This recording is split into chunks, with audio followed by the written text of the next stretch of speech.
Welcome back to Boys and Ghouls Film Review, folks. I'm your host, Sarah Stephenson. This is my co-host, Mike Stephenson. Hi, guys. So tonight we'll be reviewing the ultimate movie. Well, not really ultimate. Not ultimate? Well... Yeah. Well, I'm going to say this... I would say one of the good jumping off points for a good producer-director. Yeah. How's that? The filmmaker who makes the mostest. Yes, mostest. Whatever you go. So, this is a movie called Beetlejuice that was released in 1988. And it still rocks in the cult classic era. Every time I watch it, I say, yeah, that's funny. Yeah, hilarious. It's a fantasy horror comedy. Now, I know some people say, oh, I've seen that. Yeah. Yeah. But the reason why we do some of these old movies is because some of the younger people may not have seen it. Yeah. And some people may have bypassed it saying not their sort of film. Yeah. Okay. There are people out there. Not everyone has seen it. Okay? Yeah, So and it has always been a funny one. A funny one, and even as a child, when I was young, when I first seen it, I was I creeped out. That's the problem. A little bit, because I was a little child, and at the time I thought this would be this is scary. It was fun, but obviously. it's a fun scary. I mean, years later, when I'm now 37 now, so you guys know. I'm not afraid to say my age. I'm afraid to say mine. I'm almost. Yeah, so I'm not scared of it, and I like this, and I like the cartoon that came out a year later. That kind of further interest me a lot, and I liked the fact that it continues. I continue watching it and rewatching it over and over because that's what a fan does when she is drawn into something gothic-y and comedy-ristic. You did that with Grease as well. Well, you and Julie. I did. And then what else? But since the Star Wars one, Return of the Jedi, comes to mind. Yeah, but now that since John Travolta was starring in the Hairspray, I kind of went off him a bit. Went off him for a bit because of him dressing up as a woman. Yes. Anyway, moving on. Here we go. I'll do my bits now. Here we go. Now, I was surprised when I was going through this. I thought that Tim Burton may have actually produced this. He didn't. No. He directed it only. So, now, this is produced by Michael Bender, Larry Wilson, and Richard Hashimoto, and directed by Tim. Now, the story was written by Michael McDowell and Larry Wilson. Okay, so Larry is one of the producers. Okay, that's good too. Now, cool. I will go into the stars in a minute, the cast and whatever. But I'm curious about the box office. I'll tell you that in a minute. They did quite well. I just want to talk about Tim Burton for a minute. Just a minute. We'll do. Of course, people say, oh, yeah, Tim Burton. Yeah, but wait a minute. Tim Burton. Tim Burton's incredible. Well, I wouldn't say incredible, but look at what he's done. His movie, his only claim to fame before this was in 1985. It was Pee-wee's Big Adventure. He was a director. Now, I'm not knocking him as a director. It's just not my type of movie. I don't like that sort of humour and stuff. So, but maybe, I believe it went reasonably good. Okay? Maybe the actor who played Pee-wee Herman, rest in peace, because he passed away this month. And it wasn't he Buffy the Vampire Slayer as well? Yes, he did. So for the family out there, we won't disrespect him by saying anything nasty about him. Get over it, will you? I'm just saying. I'm going for a list of movies here, not doing eulogies, okay? Go on. Okay, Pee-wee's Big Adventure was his first movie, 1985. Then this came along. Right. Now, he directed both of these, and then he, the year later, he did Batman. Yes. Director. Yeah. Then along comes Edward Scissorhands 1 year later. Yeah. He produced and directed, and he wrote the story. Brilliant. 2 years later, Batman Returns. He was a director and a producer. Nightmare Before Christmas, he was the producer and the story writer. Yes. Ed Wood was a year later. He did, director and producer. Mars Attacks, 1996, yes and yes. Sleepy Hollow was about 3 years later. He was a director on that one. 2001, Planet of the Apes. He was director. It just goes on and on. He got Charlie and the Chocolate Factory, Corpse Bride, Sweeney Todd, Alice in Wonderland, Frankenweenie, and the current as an executive role, he assisted in the Wednesday TV series just last year. Well, yeah, I'll just an executive role, but that's not the same thing. And from what I understand, is now that we've brought up Beetlejuice, guys, there's going to be a sequel coming out very soon with Jenna Ortega starring in that very movie too. Anyway. I mean, I'm not sure if it's a movie or a TV series. I'm still I'm waiting on results. Okay. Go on, Mike. Bye. Well, you were asking about his background. I'm telling you what currently... Yes, and just so you guys know, he's actually directing, I think it was... He might be directing the Beetlejuice 2 movie, I think. Beetlejuice 2, which I was going to mention, he's a director and the producer. Yeah.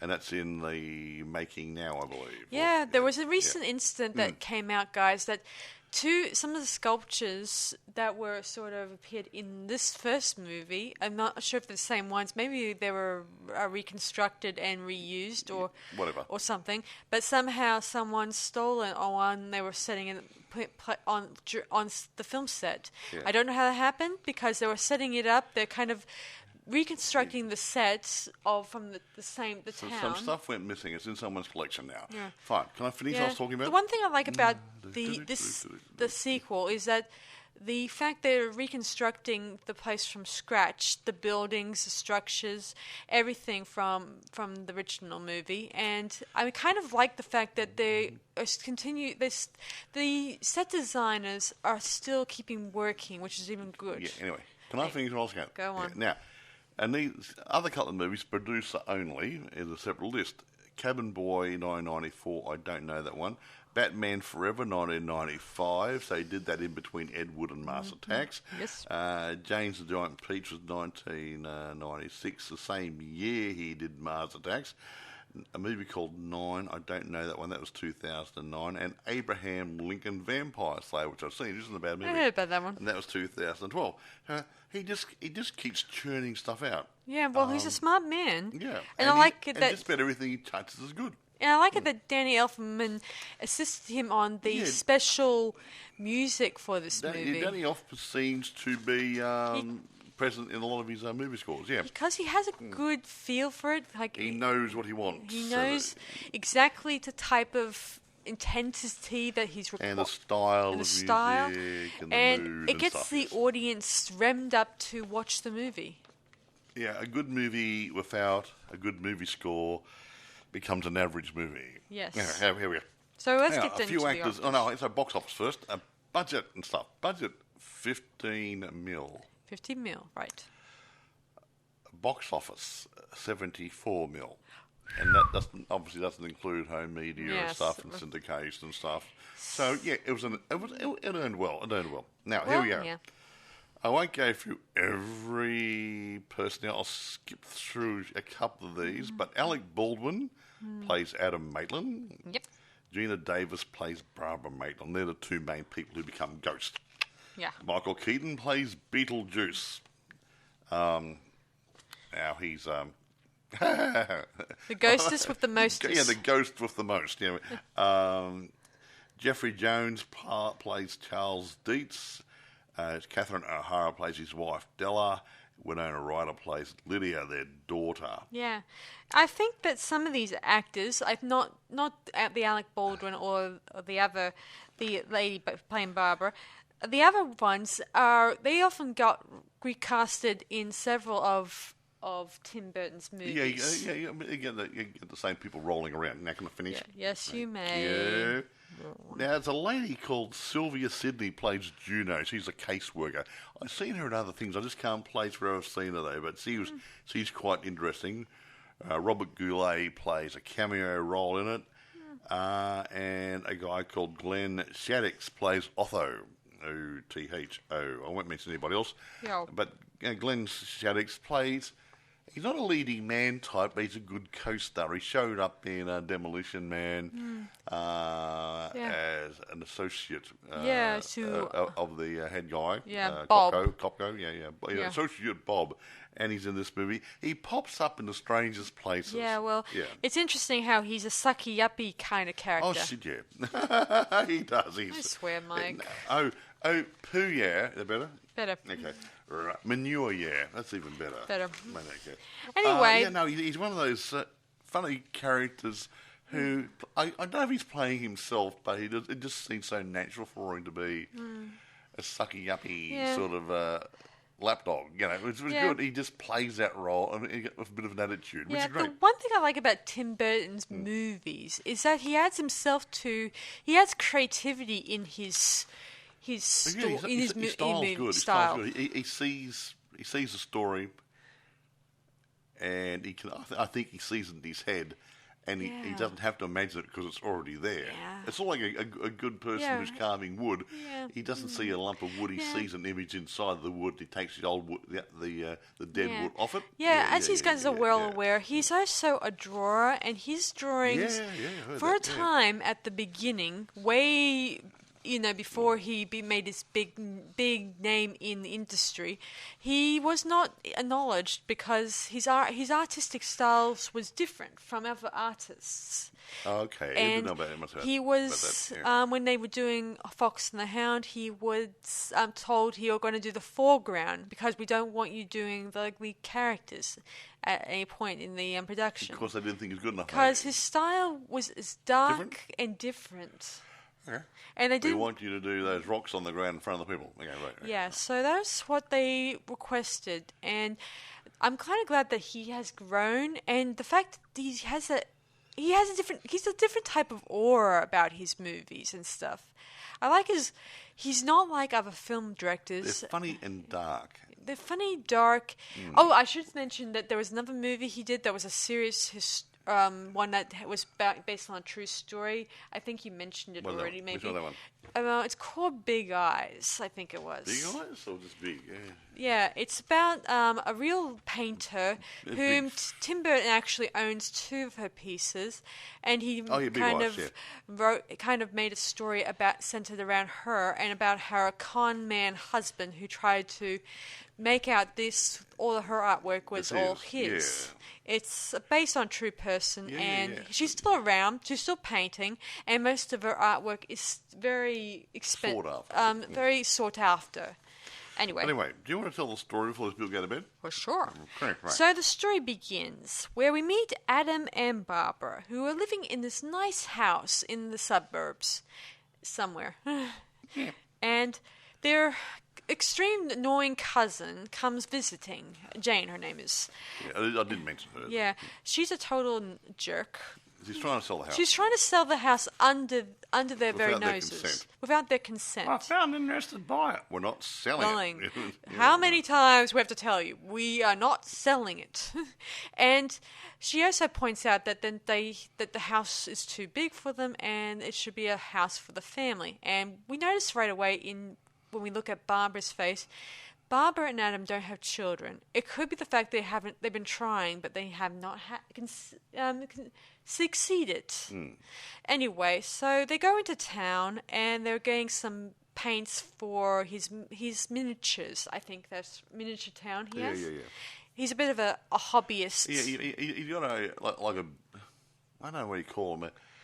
It's like a diorama type thing. Yeah. It's got the whole town there. He's made all these little buildings and scale. Yeah, small. I don't know if it's called miniatures. I don't know. Miniatures, I could be wrong. Yeah, anyway, while driving back from town, they kind of get into a car accident with a dog, and they kind of died. Then we cross over to I don't know how many days or how many hours. But they arrive back to the house with no memory of how they got back to the house. And when they approach the fire, somehow it begins to blaze fire starts coming out of the fingers and it puffs up, rolls up a little bit. And Adam decides to something's a bit wrong go back to the bridge and retrace their steps. And when he gets out of the house, we see him land on a planet, nondescript, that we cannot work out. But they say it's Saturn, I don't know. And something comes at him. But luckily enough, Barbara appears and tells him he's been away for hours.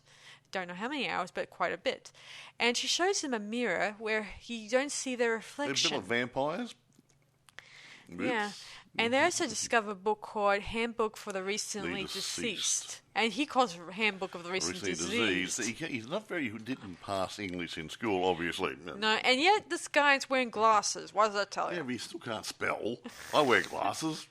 Anyway, I can spell. So as they're reading the book, they still don't understand most of the information. It's written like stereo instructions, those old computer books say this is how you get your computer up and running. Old DOS days and everything, if you know what I'm talking about. Yeah, you need a course in it. Yeah. Neither Barbara and Adam don't know what's going on. They don't know if they're halfway in heaven or halfway to hell.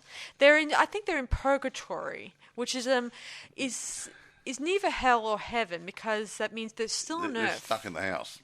Yes. Haunting it, technically.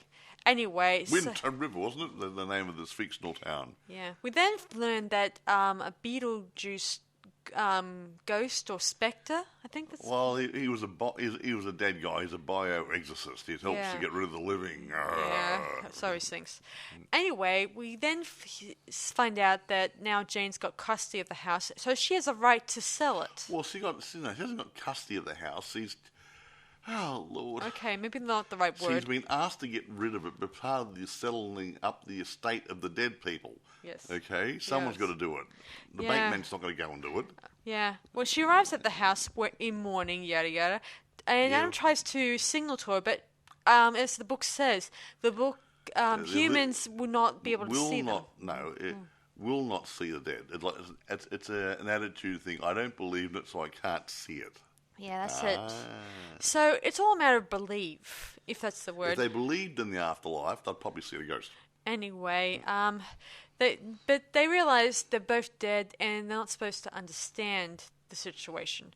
Then we eventually see people start moving into their house. The Dietz, I think that's the word. Yeah, the Dietz. Yeah. Charles Dietz and Lydia and what's her name? Catherine's role again. Oh, Lord. Delia? Oh, yeah, Delia. Delia Dietz. Yes. And they're all moving in, and they're very strangest group of people. He's a stressed-out, high-flying real estate guy from the Big Smoke in the big city. And his wife was a snobby yuppie, socialite type. Yeah. And the daughter was a weird little gothic girl who was very introverted and like things dark and mysterious. Yeah. Nice family. Yeah, exactly. So makes the Simpsons look normal. Yeah, and of course, Delia is a sculpturist, I think is the best word. Not a very good one. And most of the stuff comes off very dark and gothic-y and creepy. Weird, and enough to creep you out. Anyway, also among the group is that Otto guy, who claims that he's a hairdresser, stylist, and stuff. And he's been an interior designer, and in a previous life, he just goes on. He's like crap. He's just a loafer when I think about it. He's not. He's just full of crap. He's just full of crap. You can't swear. Well, crap is allowed in this podcast. So, anyway, they make plans of trying to redecorate the place. And, of course, Adam and Barbara, they tried their hardest to spook them, but unfortunately, you cannot spook someone who cannot see you. Exactly right. They even tried to pull off their faces and pretend they're hanging and probably cutting their heads off. And different things, but, of course, no one can see them. So what a waste. So it's a waste.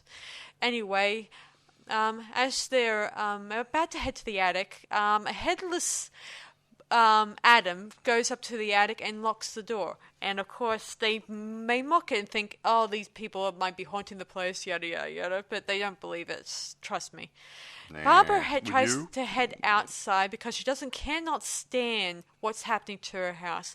And when she heads out, we soon see in the broad daylight what this place is. It's a planet from probably Saturn. They said it's Saturn in the movie, but it could be anywhere. And it looks so... It's got yellow sand, dark blue skies, and lots of reddish rocks. And big sandworms. Yeah. Mm-hmm. And of course we see one.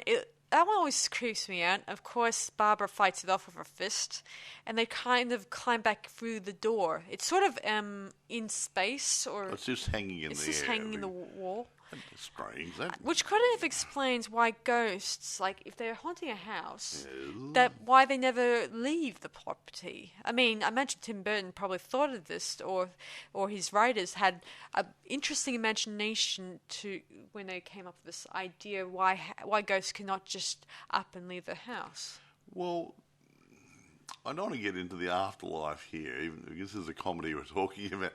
As far as I am aware, if you want to believe in ghosts, I think it goes something like this. A normal person will die and the ghost will move on. The ones who are supposed to be earthbound are, I'll use this phrase, unfinished business, but it's not quite unfinished business. It's people who have got too much of a hold on their life and they don't want to let go. They refuse to accept the fact they're dead. There might be some unfinished business, revenge, whatever. But Barbara and Adam don't seem to be the type of ghost to do this. But although they died suddenly in an accident, so that could be part of it too. They had no plans of dying. Well, they had had no memory of dying. Yeah. That could have been part of it too. So let's move on. Even though there is probably a lot of other ghost stories that deal with people who did die, but didn't plan on it. Yeah, but they didn't plan on it. They don't remember it. You don't know where to go. Okay, you don't have. Okay, knock, knock, knock. Your bus is ready, like in Hearts. What's the Hearts and Souls? Hearts and Souls. Here's the bus. Come on, get on. We're going to have it now. No. Yep. Yeah, no, it doesn't work that way. Yeah. So anyway, the family, as they settle in, Delia wants to start changing the place up because she thinks she wants to strip it of its beauty, the foundation, the old country charm, and make it more contemporary, and try to make it much more her. So they end up sending in construction workers and other stuff and start, tampering with the house as much as possible. And I got to admit, there was some touch that I kind of like. The outdoor stuff was pretty cool. I don't much like the inside stuff too much. Well, I was getting used to it. I could live there. It's a bit weird, yeah. Anyway, as Adam is flipping through the book, he comes across a sort of a flyer that says Betelgeuse. Yeah, you can't. It's spelt Betelgeuse, D-U-E, whatever. Yeah. It's actually spelt. I don't know how it's spelled here. But Betelgeuse, G-U-I-E-S-T or something rather, or something. But it's a star or something called Beetlejuice. Yeah. And that's where they got the name from. Yeah. But it's pronounced Beetlejuice, but it's not spelt that way. Yeah. Unless you're European, maybe. Yeah. So, anyway, then Lydia, who's outside with her parents taking photos of the renovations, spots through her Adam and Barbara in the window, the top window, where they're in the attic. In the attic, yeah. And of course, she then approaches Jane, who just happened to be in drove past, where she asked them about the previous owners, and of course she dabbled a couple of lies, saying that she decorated the house herself, yada yada. I don't think it was her, because I think it was Barbara who decorated that place herself, because, well... Jane did the decoration, well, said she claimed she did decorate the place by herself. Yeah, right. Probably not. No. Lying. Anyway... She then gives Lydia a skeleton key that allows you to open any door in the house, which including the attic. So Lydia goes up to the attic and she's about to slip the key into the lock, and eventually Adam and Barbara hear this and they quickly try to keep the door closed. Then we get a commercial on the TV where it deals with Betelgeuse, obviously, who is going on about the flyer details about haunting the living and trying to help exercise the house, stuff like that. Of course, eventually, spiritual cleansing. Then Adam has the brilliant idea of drawing a door, and he read it in the book. You draw a door. Yeah, you draw in the door, and then you knock 3 times. This is interesting because they say you have to say Beetlejuice 3 times. They had knock time 3 times. Hey. It's sort of I don't know. I'm not going to go into a mystical number. Yeah, 3. Anyway, amazing. It's not 666. Okay. That'd be a problem. That would be an issue. Anyway, so they did this. The door opens. A greenish light appears. Is really creepy. And they walk in. And eventually they come to a waiting room of sorts. Where you see different people who died different ways. You see a person who is burnt to a cinder, who looks like he's been... must have died by smoking in bed or something or other. And a woman that looks like she was a magician's assistant who got chopped in half. Really got cut in half. And a man who had a... fork struck through his throat, like he swallowed a fork or something. Like he swallowed a fork or something. But then some of the people working there had their wrist cut, and they had been run by a tractor or a truck or something. They didn't think that they need to make an appointment, but eventually they told to meet with their caseworker, so they had to wait in the waiting room for quite a bit. And then they said, go down the corridor down there when they were called up, and there's whatever door on the left or whatever door on the right, and they made their way down there. What happened? Well, they soon arrive at the door in question they mentioned, and as they enter, the place is totally weird. Really and then they realize this is their home, and they realize they've been away in that waiting room for 3 months. Yeah, a few months, 3 months, And it's been totally redecorated. Yeah. And they just realised, we're home. And the caseworker said, I've been waiting for 3 months for you to get here. Yeah. She goes on to explain about how that she helps assist people who are, people haunting stuff. And they go on to explain that they worked hard on this house, and they would have mind if the people that occupied it were similar people like them. Yeah. Of course, you cannot pick the customers. I mean, the people who go into a house, buy houses. Yeah.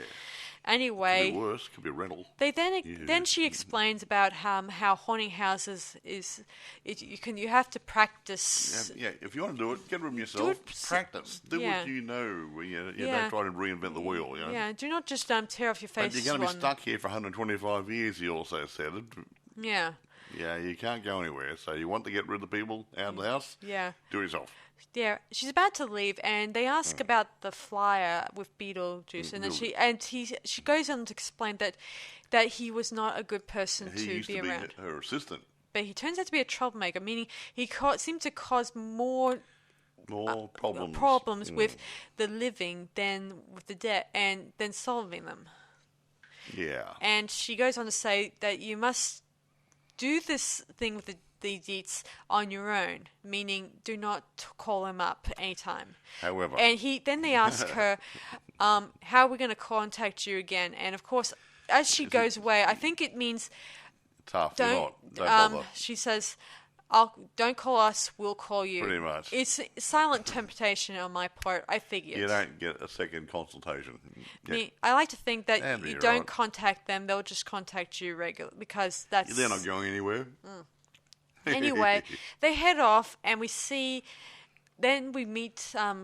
Charles is actually talking to a business associate on the phone, Maxie, I think his name is. Yeah, Maxie. Who is in the city, and he thinks that living in the suburbs is a great... Well, it's actually a country town. It's miles and miles away. Okay, a country town. It's not a suburb. And Maxie thinks if you're living out in the pretty much in the middle of nowhere. Yeah, in Nowheresville, No. Yeah. Of course, Charles doesn't think that way. He thinks this is a great opportunity. An investment opportunity they can take, make it whatever, like a bit like a theme park. You have museums and stuff and everything else. And, of course. Yeah, and pick it up for a song. Yeah. Of course, he hangs up, and then Charles gets this coming from the door, and he thinks it's just Lydia playing a joke. And just so you guys know, they're using those white sheets, but they're not white, completely white. Well, they're sheets, bed sheets with holes cut into the eyes, and Yeah, Well, and he thinks it's Lydia and a friend dressed up, and she said, and he thinks, oh, it's a load of rubbish, and says, by the way, your mother can be really upset when she sees what you've done with sheets. Yeah, Yeah, see, that's about, he didn't pay much yeah, attention the sheets to are not things. completely white. One of them with that Adam's wearing has got spots on it, and prints. Barbara's one's got flowers print on it, right? Yeah. and they don't really seem to be very convincing. No. Anyway, Lydia spots them in the hall, and she takes a few photos with her instant camera. Yeah, well, I should mention she had more than one different camera in this. Where they pump out the image straight away. Yeah. Yeah, This is before we had digital cameras, folks. It seems that she has more than one set of cameras, like we have in our we got a facility. few. How many have we got? You got 2, and I've got 1, 2, 3. Yeah. I got 5 cameras. I also have an instant camera of my own that I often like to take photos with the children, my niece and nephew. Yeah. Anyway, so she then says, notices the photos that don't have feet. Yeah, so the sheets are actually just floating there with nothing under them.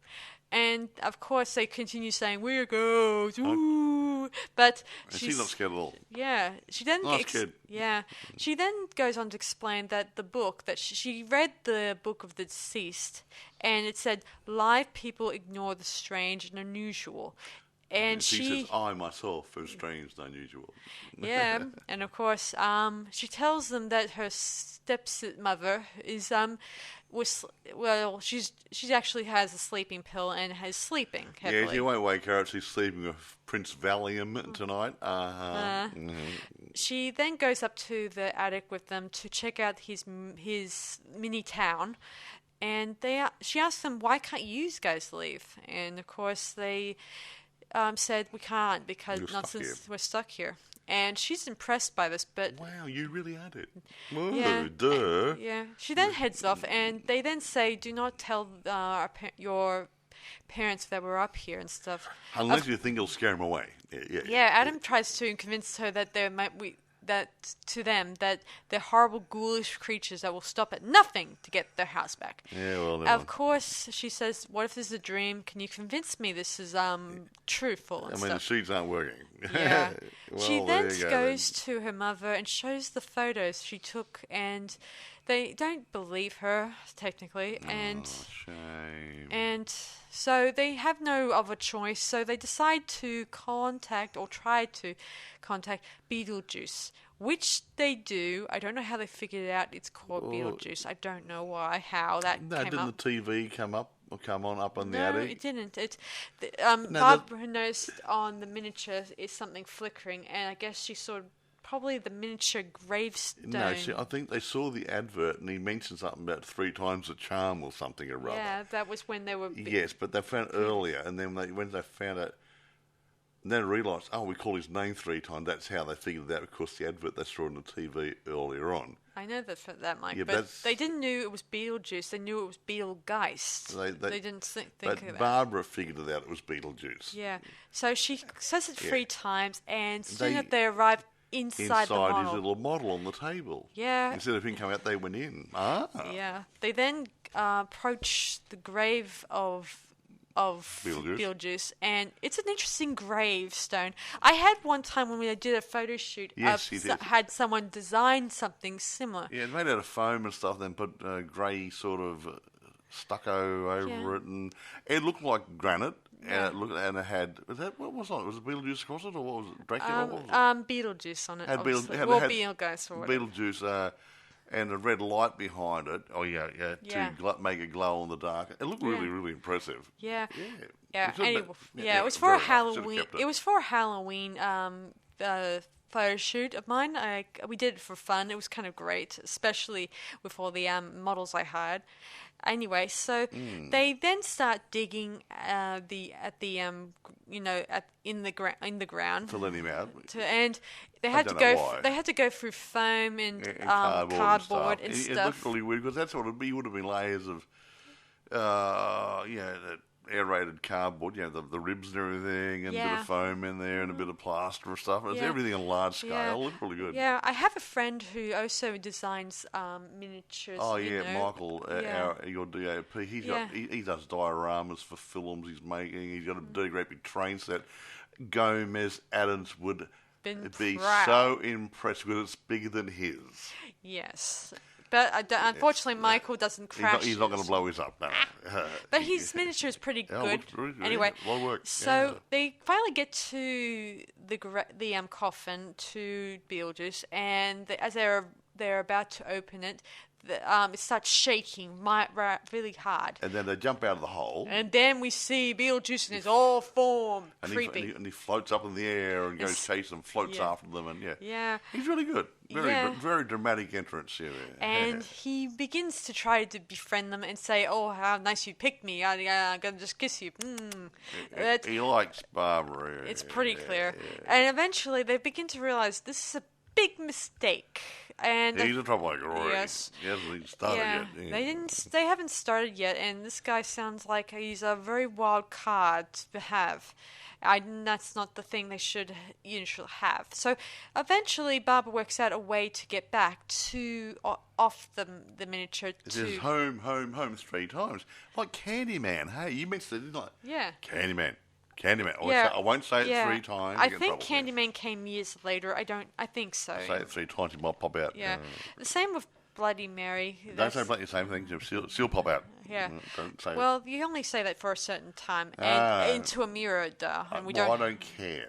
We're looking at a computer screen here. That's really got a reflective surface. Yes. I don't trust anybody. Anyway, so they head back and they realize they don't think he's good enough, so they decide to scare the Deeses with, as you know, like their social worker says, their caseworker said. However, so that night the Deeses invited I think Delia's agent and a couple of 2 other friends, I think, and as they're eating, the agent and somebody else who's into who likes spiritual stuff, and it's a bit weird. Yeah, and this is where Otho explains about how he knows about the spiritual stuff.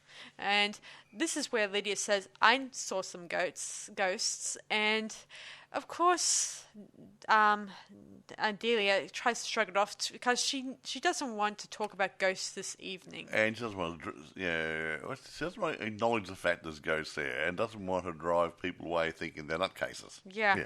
And then this is where the fun part comes in, where they start singing, what's that song called? The Banana Boat song, by... Deo. Yeah, I know his name.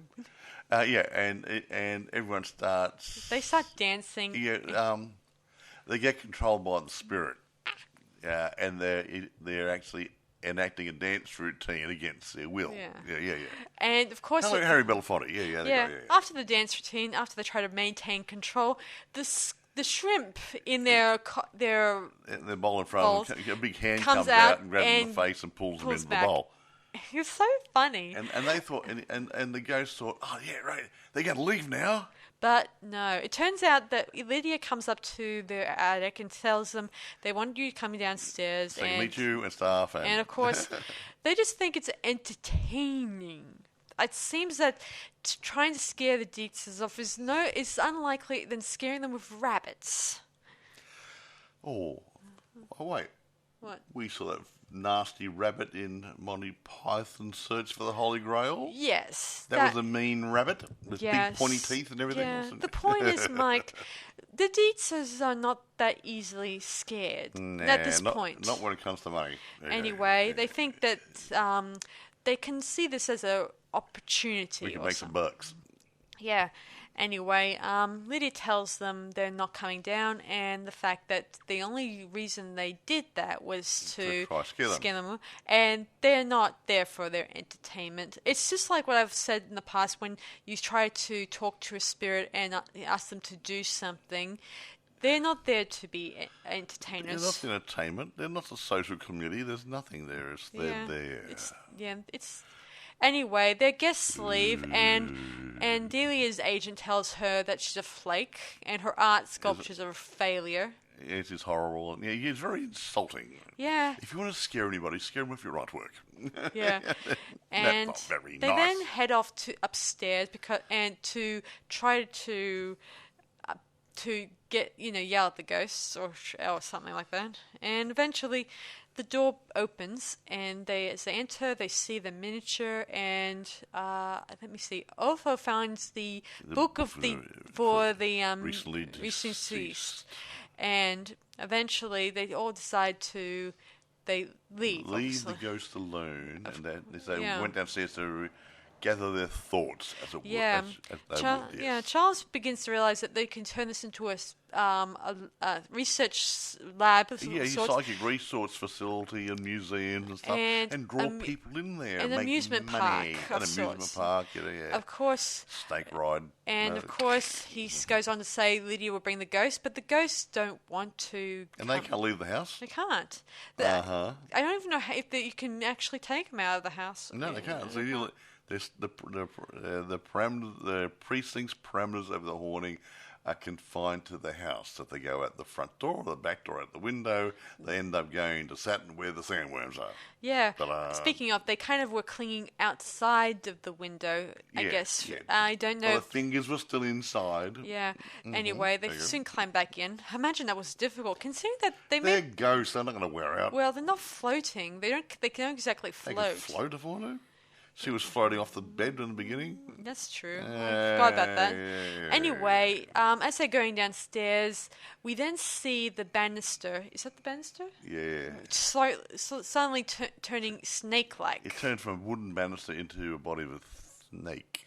Okay. And we see Beetlejuice in snake form scaring both everyone. Yeah, even the young girl. Yeah. Luckily enough, Barbara appears and says Beetlejuice 3 times. And he goes back into his little... Yeah. Of course. Thing, the model. Yeah. Lydia accuses Barbara of scaring her family. And trying to kill her father. And she runs off, feeling like she just feels like she's betrayed. And Barbara heads back to Adam and they think now there might be a chance that the family might leave because of that incident. Of course, it doesn't seem likely, and Beetlejuice is back in the model, and he's annoyed by that the couple has uphanded his funny routine. And he got in the way, Yeah, they tell him that they don't like what he's done, and they didn't like the fact they were trying to kill them, obviously. Yeah, he doesn't want anyone hurt. And of course, out. He goes off to a whorehouse miniature. Juno, the caseworker, didn't she? She put a whorehouse in the model to get him out of the way for a while. She intervened. Keep him distracted. Yeah, keep him. While that's happening, she gets them back to the Neverworld. That's probably the word I could think of, where she discuss the fact that they believed it as spirits. Yeah, it says that people take pictures of you. You lost the book and everything else. Yada. And she goes on. Not doing a really good haunting here. She explains that they never trust the living and all that stuff. Nah. Well, at least not trust some living people. I wouldn't trust them. Anyway. Sorry, it's me. Yeah. And so then we move on to the next day. I'm not sure, maybe a few. It's probably the next day. Considering that when they're ever in the Neverworld, it seems like days or weeks pass. I don't know. That's true too. What's the next day? Considering there's no time in when people die. Look, anyway, so. Time is relevant here. Yeah. Okay. Charles, I imagine it's only a few days later. So Charles and Delia are sitting outside and they're discussing whether or not his plan of bringing Maxie to this place is the better idea. He thinks this might be a good opportunity for him to sell the ghosts, or even though you can't sell ghosts. But Max's wife, partner, whatever, sees into spiritual things. Yeah. So if you've mentioned ghosts, he's going to be up there. Yeah. So, of course, Ova thinks this is a great opportunity. And he has this book that he's found. Yeah. Lydia... That makes him an expert in the supernatural now. Yeah, some expert. Not. If he knew he was an expert, why didn't he exactly go out and say there is ghosts around this place? Some people who are spiritualists, real ones, would sense inside, before they enter a house that the place is haunted before they even say anything. Anyway, Lydia is considering taking her own life at this point. She wants to go to the afterlife to be with the Maitlands. Yeah. She starts writing a suicide letter saying that she's going to plan on jumping off the bridge. And I think it's a same bridge where they had the car accident. Yeah. Because her parents... Well, her father and her stepmother don't seem to care about her. There's a stepmother who doesn't really care, and her father seems to be more interested in himself. Yeah, exactly. Yeah. Anyway, meanwhile, while this is happening, Adam and Barbara they start planning out what they're going to do to scare the Dietzes out of the house this time. And this time they come up with some really interesting, gory faces, but then. I go back to what we discussed earlier, Mike. Yeah. The fact that how are they going to see them? Considering they can't really see them. But now they're aware they exist. Yes. Oh. So there are ghosts here. So they will see them now. I guess you may have it right there, Mike. So, anyway, I guess if you acknowledge ghosts in this movie, then you'll see them. Anyway, so... Like the one sitting next to you right now. Yeah, good point. You look. Made you look. Anyway, what's about the one behind you, Mike? It's a cat. Oh, go on ahead. I said there's a ghost right behind you. No, it's a cat. Nope, it's right there. I can see it. No, it's not. Well, never mind. He's moved. Made you look. Anyway, meanwhile, what's happening? Lydia goes to the attic, and she actually meets Beetlejuice, and there he tries to get her to... He manipulates her to let him out. That way, and probably convince her that he'll take her to the afterlife to find the couple. The Maitlands, yeah. The Maitlands. But she asks him, how do I do this? He says, you must call my name 3 times. Blah, blah. And he uses, I guess, charades to tell her what his name is, obviously. And he comes up with this lame excuse saying, if I tell you my name, you'll get your friends called, and I'll be all the time, blah, blah, stuff. Well, we're already under 47 minutes. Sorry. Anyway, so they do this charades, and, of course, eventually she guesses right twice. I mean, on both occasions. Is it Beetlejuice? Your name is Beetlejuice? Say it one more time, baby. Of course, she realised that Beetlejuice is the snake creature that spooked her parents. And Uther, obviously. Of course, she's about to say it the 3rd time, but then Adam and Barbara arrive, and they realize before they get inside that they realize they got the horrible faces. They got the wrong idea about what to do about this scene, because they realize they like Lydia, and they don't want to see anything bad happen to her or want her to leave, because they, as I said before, they kind of grown to like her also. Anyway, as they're heading into the attic, we then see Lydia about to say the 3rd time Beetlejuice, but then Adam and Barbara give her a brief scare, and finally convince her not to take her life, because they say being deaf is not going to make anything easier. It doesn't make it any easier. No. And they go on to say that you can visit us anytime you want, and they realize, I have a feeling that things will be a lot better from now on, because they want them to stay, obviously. And then the Uther and Charles arrive, and they take the miniature downstairs because Maxie's arrived there. And they're going to have a nice display down there. Yeah. And they had dinner, and they're going to conjure up the ghosts with Uthos, assistants. Yeah, of course Lydia tells them that the ghosts are not there anymore, because she's worried about what's going to happen. Of course, I think they think the ghosts are the ones responsible for the snake incident.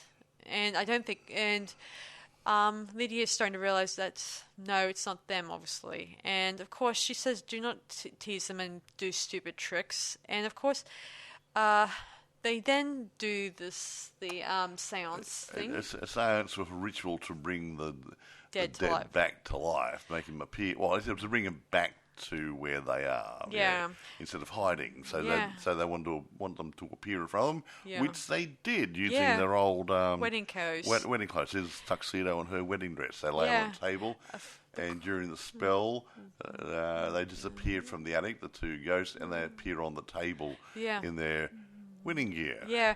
And however, but somehow their bodies start decaying, rapidly, and aging, like mummies, like mummies and stuff, and Lydia's starting to realize that she needs help, so she goes to Beetlejuice and asks him to help. Of course, he says he wants out, and that in order to do that, he needs to marry someone. And that's her. And I don't know if that's anything to do with this. He said, that wasn't my rules. He said, in fact, I don't have any rules, but that's the way it is. I don't think that was part of the deal. I think at the stay out, he needs a link to the living. So yeah. And what better way to link to the living young baby. Yeah. Anyway, so it says Beetlejuice, he pops out. Yeah, and then we watch as he appears as a sort of carousel. With long arms, carousel on his head and these long arms, like, how when you hit those jackpot things. Those things where you hit the weight and it goes up a wire and hits the bell, whatever you call them. Both the Max... So he's saying the test of strength thing, but he's saying arms are like those things, Yeah, both the Maxis watch this, and all the time they think this is great, and then they don't realise that they're on the thingies, and they start... We'll just set these things up behind them. They're standing. They're going to be the things going up the wire. Yeah. And he hits the little things on the ground, and they go straight up through the roof. Maxie Dean and Mrs. Dean are now gone. Well, yeah. Well, we don't know whether. We don't see them again. No, but then again, we don't see them in ghost form either. No. So what happens now? Hurry up. Okay. So he then approaches the Dietz and the now decaying couple. Yeah, he stops that process. Yes. Yeah. And he frightens Uther and changes his outfit. I don't know what... he goes to this nice... Black outfit into some sort of light blue outfit, which is totally not his style. Yeah, he screams and runs off. It scares him because he changed his clothes on him. Yeah. Okay. Then... Beetlejuice introduced himself to the parents, to Lydia. Mum, Dad. And he goes on to change into a suit. Yeah, very nice evenings, almost like a tux with a frill. Very nice. Yeah. Lydia also changes to this vibrant red wedding dress, which is beautiful. And this little dwarfish-looking monster creature comes out of the fireplace. Yeah. And he's going to do the ceremony. Yeah. Both Lydia's parents are the statues that Delia made come to life and tie down. And they grab the restrain the artwork parents. Restrains them. Yes. Yeah. And both Adam and Barbara, they try to approach Beetlejuice while the ceremony progresses, and they try to say the Beetlejuice thing to vanquish him, if that's the word. Of course, both times he kind of stops them, like removes their teeth or puts a zipper on their mouth or puts a bit of a metal plate on their mouth. But anyway. And soon enough, Adam is sent to the miniature while Barbara is sent to the Saturn, where the sandworms are. And while this is happening, Beetlejuice can't find the ring. And while this is being distracted, Adam was able to get into one of the miniature cars and drive it off the table and crashed into his Beetlejuice's foot. While this is happening, while everyone's distracted by this, Barbara comes riding on the sandworm. Straight through the ceiling, straight through Beetlejuice, straight through the floor. Yeah. And we watch as the couple embrace, and the Dietz couple and Adam and Barbara look at each other, and they all smile. It's a benign smile. Like they start realizing they're not a bad couple. Yeah. And they save their daughter's life. Then the following day, or more, won't be a few weeks. We don't know when it was. We don't know. But by this time, the Dietzes and the Adam and Barbara, they've kind of formed a compromise or truce. And the house has been repaired, and it's been put back the way it was before Delia trashed it with her interior decorating. Yeah, anyway. Lydia's now attending... the local high school. We'll call it whatever. Yeah. And she helps Barbara and Adam with their, stuff outside they could not do, considering they can't still leave the house, obviously. And of course, he also help her with her studies, like they were extended family members, right, Mike? Yeah, something like that. And they then start using their powers to start celebrating, obviously. And we then see Charles reading a new book called The Living and the Dead, book. I couldn't read. Somewhat. And I think it's a book that just for both of them to live in harmony. So anyway, he says it reads like stereo instructions, like Adam said at the beginning, obviously. Yeah. And we then see Delia's latest artwork, which is ahead of Beetlejuice when he was a snake. Yeah. While everyone's dancing and having a good time, Beetlejuice is in the Neverworld waiting for his appointment. In a waiting room, and he's actually sitting between, what do they call it? A witch doctor and a hunter with a shrunken head on his shoulders. And he trades his ticket for one that's going to be he can get his appointment done over. So his ticket had something like 9 trillion blah blah blah blah blah blah blah blah, and this witch doctor had number 4. Yeah. And he was going to be the next one called up, so he sneaks his ticket into his hand and takes number 4 for himself. Yeah. And he said, "Oh, look, I'm going to be next." Ha, ha, ha. And the witch doctor, not being stupid, got this little piece of powder out of his pouch and sprinkled it on his head, on Beetlejuice's head, and it shrank down to the size of a shrunken head. Of course, he's not too miffed about it. He says this is a good look for me. Yeah. Then we cut to the credits, and that's the end of the movie, obviously. You haven't given much time to talk about anything. Sorry. But let's talk about reception. That's always good to talk about. Well, I'll talk a few things first. Okay. There was a bit of toing and throwing of the script on this.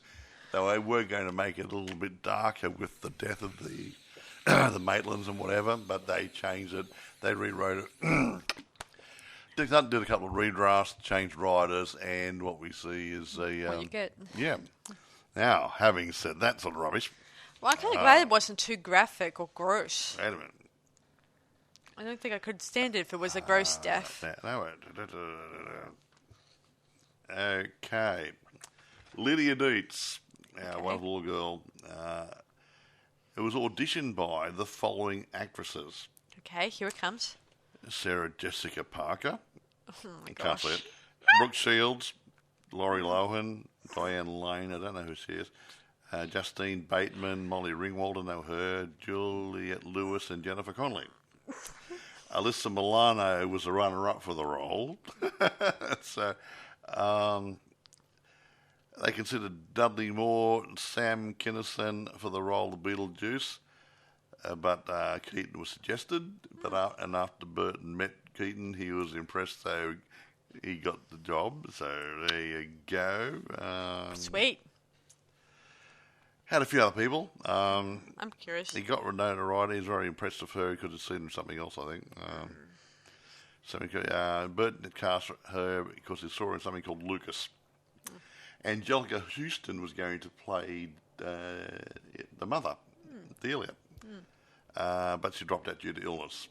She might have done a good job there. I like her. There's a lot of toing and throwing the script and a few auditions and stuff, and I think the mix is good in the end. Yeah, I think that it's interesting how he kept reusing some of the actors over and over, some of them, here and there. Which is said that before. It's either the fact that he kind of got along with them, maybe for a role. They work well, so that's why Michael Keaton came back to appear as Batman. For both movies. So that gets around. Yeah. So he worked well with him. So why not? Mm-hmm. He didn't sack Danny Elfman, did he? No. Now, critical response. Okay. This will be interesting. Mostly positive reviews, I gather. That's a relief. Rotten Tomatoes gave it 85%. That's not too bad. Mm-hmm. They thought brilliantly bizarre and overflowing with ideas. Okay, blah, blah, blah, blah. Metacritic, it got 70 out of 100. Same sort of attitude. Other people did the same sort of thing. Okay. So, it's everyone generally liked it. Yeah, and imagine a lot of people nowadays probably love it too. Roger Ebert, I always see look for Roger, gave the film 2 stars out of 4. Gee, man. Writing that he could have been more interested if the screenplay had preserved their sweet romanticism and cut back on the slapstick. That it was a comedy, not a romance. It was supposed to be a funny movie, not a romance. So, Who says it was supposed to be a complete romance? He said it should have played more on the romance and get rid less on the slapstick. But the slapstick made the movie. Yeah, everyone loved it. Except for him. And here's another one. For Keaton's character, Ebbett called Keaton's as unrecognisable behind pounds of makeup and stated that his scenes don't seem to fit with the other action. I'm just wondering whether he watched the same movie. Beats the heck out of me. Anyway, I'm not going to say anything nasty about Roger. He's passed away. He doesn't know what he is that's enough. talking That's about his opinion, but I'm just wondering whether he actually saw the movie. Beats me. There was going to be a sequel. Which is coming out soon. I was going to say, talked about in 2022, and apparently it is being done as we speak. I do not know anything else about it. I know nothing. There's been video games, there's been a musical, blah, blah, blah, blah, blah, blah. And a cartoon. And a cartoon. Which came out a year after this was released. Now, I'm going to give this... It's going to be a high score. I don't know how high. I don't know how high either. It's cult classic, and and you know how I feel about cult classics. I think when you get a movie like this, you're going to like it or not like it, okay? Okay, fair enough. I like it. I actually, just about anything that Tim Burton's got his hand in, I generally like, because he's got something about his directorship. And I'm going to give this, I don't often give it a 10 out of 10, but this one I'm going to give it a 10 out of 10 because I can't fault anything in it. Yeah, I don't have any fault in it, and I don't know what Rogers so-and-so, whatever his name is, says about it. It's his opinion, okay? I don't Leave it alone. Yeah. I mean, what do you rate it at? Hello? Okay, I'm going to rate it 10 out of 10 myself, too. No, it's a good watch. I mean, yeah, okay, people say, oh, I've seen it. Yeah, okay. Maybe it's time to revisit and have a good chuckle. Yeah, it's always really busts. It always makes me really laugh my head off. And if you've got friends, kids, your teenager kids, not little kids, because I think it might be creepy out little 5 and 10-year-olds. But depending on the kid. I should mention, guys, there was a deleted scene or deleted extended on the that we were going to think of using for this end of this movie. Of course, it deals with where in the scene where, but as Lydia's heading home from school, we see Jane, Barbara and Adam's cousin, planning on reselling the property, and she actually phones the Deets and saying, "Are you guys considering selling the property?" Yeah. Obviously not. But I would have ended then. Of course, Charles tells her, "We're not thinking of selling, and we don't want you taking any photos to other buyers because we are not leaving." Yeah. Anyway, and I don't know why she's bent on selling the property. So you get a commission every time you sell a property. That's why. I get it. There wouldn't be too many properties being sold there. It's a small country town, okay? Yes, now, can I now wrap up? Sure. Okay. Yes, you can get it in eBay. There's plenty for sale, new and used. Amazon, it's for rent and you can buy it. I saw an expensive one that I wouldn't touch it. Now, having said that, I did notice there was VHS there. They probably had some laserdiscs running around. Be careful whether you go for Amazon or eBay or somewhere else. Make sure you order the right product. Yeah. Okay. You don't get stuck with a laserdisc if you haven't got a laserdisc player or a VHS, etc., yada, all the above. But apart from that, it's available. It's there. It's Blu-ray, high definition. It's everything. Because you know why? Because people still want to watch it because it's bloody funny. Yeah. And it's incredible just watching it. Yeah, guys. and it's a good fun story. The special effects work. The characters work. The music works. Everything works. Yeah, music's great. Danny Elfman does a great job. The whole lot comes together really good. I was telling this to Mike yesterday. It would be so wonderful if there was a special Danny Elfman soundtrack, which has all his movie tracks he done over the years, like from 1980s or whatever, whenever he started his music career, to years later. And I imagine, but if we look at his sound mix, he probably made like many, not just for Tim Burton, but for other movies over the years in his career. Hugo Montenegro and those sort of guys. They would have had lots of things. Yeah, he also Henry Mancini did it. Yeah, he also did a few music tracks for the 50 Shades of Grey, even though that's some movie that I'm not sure we'll ever review on this channel anytime soon. I can't see me doing that sort of movie. No, I don't think Tim... I don't know if... I'm not judging the movie, but just I don't think it's suitable for our site. I don't think it would be good for me to review it either on this podcast or in Fangirl the Review. I don't think I could really put a straight face and say how wonderful or great that movie is. Anyway, without making a few funny faces. Can we finish this now? We're talking about another movie now. So as Mike says, this movie is worth watching. It's a top movie. It's a top movie, and I don't see anything wrong with it at all. It's great. There's nothing offensive in it. There's nothing sacrilegious in it.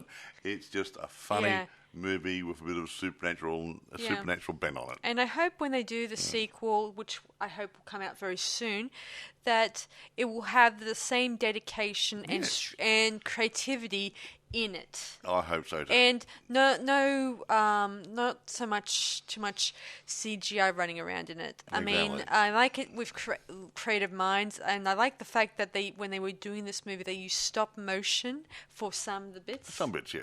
And can we move on if people want to go to bed and special set designs and color. We're in overtime. Okay, sorry. It's just that this movie, there's so much to love about it. Like the color, the lighting, the effects, the sets they use. The country town. It's not just the sets in the Neverworld look so... Yeah, they were good. They were fun. Yeah, especially incredible. The office area behind. Like something out of a surrealistic painting. You had skeletons in the typing pool and stuff. And hangmans who are like just handing paperwork around. Yeah, he's on a hangman's noose. Oh, his noose being dragged across the ceiling. It's just little things you go, that was fun. Yeah, it was funny. Yeah. I just hope that when we do the sequel review that one, it will continue to surprise us. Spirit. But I hope it will give us some surprises in the process. That's what I hope for. Surprises. Nothing that will say, "Oh my gosh," that will continue to make me pop my eyes out every so I watch this. Yes, anyway, so that's the Beetlejuice movie. So be sure to check it out and let us know in the comments what you guys think of it. And we'll see you guys for our next podcast episode. So this is Sarah Stephenson. And Michael. Saying see you guys around on Boys and Ghouls Film Review. Bye for now. Bye, guys.